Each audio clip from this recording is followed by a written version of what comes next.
Hello students, IIT brain में आपका स्वागत। आज फिजिक्स में जिस प्रॉब्लम पे हम डिस्कस करेंगे वो इलेक्ट्रोस्टैटिक प्रॉब्लम है। एक बार आप इसे सुने। Two identical balls A and B having equal charges are placed at a fixed distance experience a force F.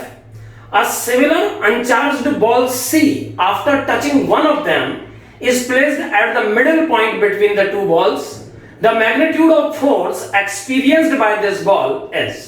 आपको बताना है कि दो बॉल्स के बीच में जिन पे चार्ज इक्वल है, दो बॉल्स जिन पे सिमिलर चार्ज है, हम यहां पर उन चार्जेस को Q और Q कंसीडर कर लेते हैं।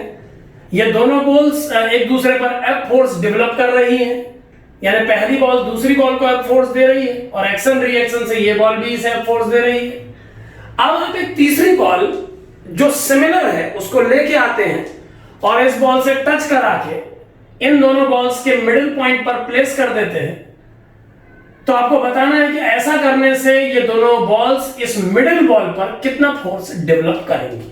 तो सबसे पहले देखिए हमें ये जज करना होगा कि जब हमने एक सिमिलर बॉल को इस बॉल से टच कराया तो इससे इस पूरे सिस्टम के मैकेनिज्म में क्या फर्क पड़ा। उससे पहले एक टर्म यहां पर पहले मैं डिफाइन करना चाहता हूं कि अगर इन दोनों बॉल्स के बीच का सेपरेशन L है तो इन दोनों बॉल्स का एक दूसरे पर एक्सर्टेड फोर्स का magnitude F equal to K Q into Q यानी Q square by L square होना चाहिए।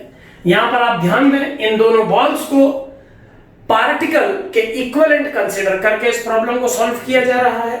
सो फोर्स जो डेवलप होगा इन दोनों बॉल्स का एक दूसरे पर, उसका magnitude K Q square by L square होगा।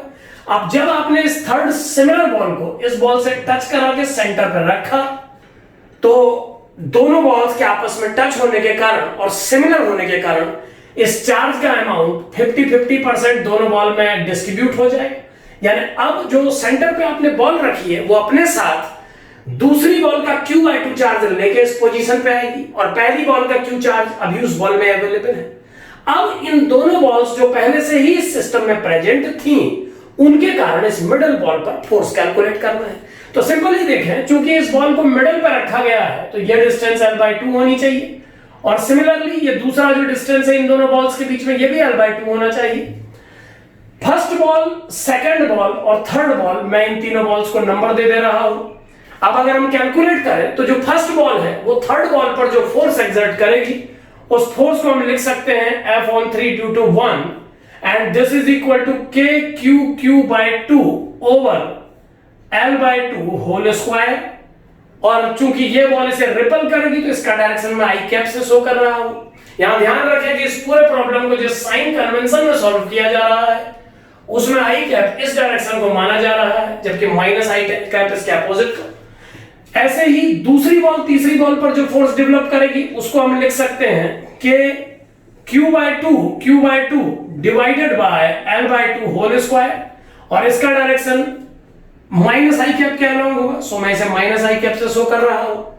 अब चूंकि सेंटर बॉल पे दोनों बॉल्स फोर्स एक्सर्ट कर रही हैं तो बाय प्रिंसिपल ऑफ सुपरपोजिशन जो बीच वाली बॉल 3 है उस पर लगने वाले नेट फोर्स को इन फोर्सेस के सम से दिया जा सकता है।